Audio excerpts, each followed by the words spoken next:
We're angry at the police, let's say. I'll use this as an example for, beating or whatever.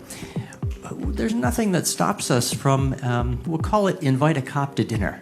Find out what he or she is, what's going on with their families, and start to engage bottom up. 對好多人嚟講，呢一個係一個瘋狂嘅諗法，但對越嚟越多香港人嚟講，呢一個可能係應對香港政治危機嘅妙法。對話。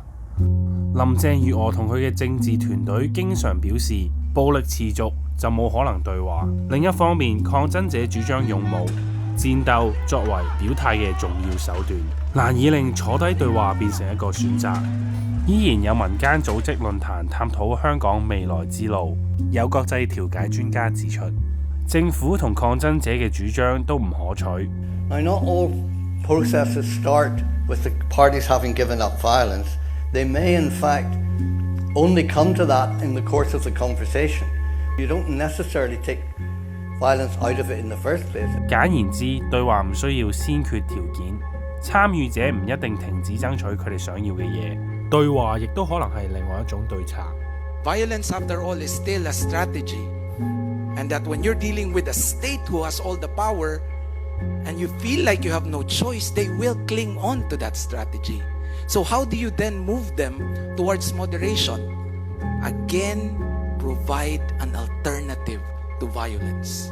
雖然政府同抗爭者已經花咗好多精力喺街上作戰，但除咗受傷、受幸同埋死亡，好難講過去幾個星期嘅鬥爭為雙方帶嚟咗有啲咩好嘅結果。由6月起，抗爭者收集咗近600件警方不當執法嘅證據。警方嗰邊呢，就拘捕咗近4500人，創咗呢個城市嘅新紀錄。咁樣其實係咪應該開始探索其他應對香港問題嘅方法呢？有論壇嘅年青義工認為，對話係探索其他出路嘅第一步，亦唔一定違背抗爭者嘅利益。Well, personally, I think there have to be continuous protests, but protest a lot of times is a monologue where you voice out your opinion, but you don't really know, okay, did they receive it? How did they receive it? And why is it that they're not receiving whatever we're saying? In this whole change process, each tool of change has its limitation, and so protest has its own limitation. 抗爭者嘅核心信念之一係不割席，但係邊個需要聽從呢一個說法呢？有好多和理非議表明支持抗爭，亦都可能係時候前線嘅抗爭者回望喺後方發生嘅對話，給予支持。I don't think having a dialogue and 不割席 are contradictory because they are different tools. They can happen at the same time. If it's the 和理非's responsibility to carry out dialogue, it should definitely be supported by 勇武 because it's just another tool of get things across to the other side.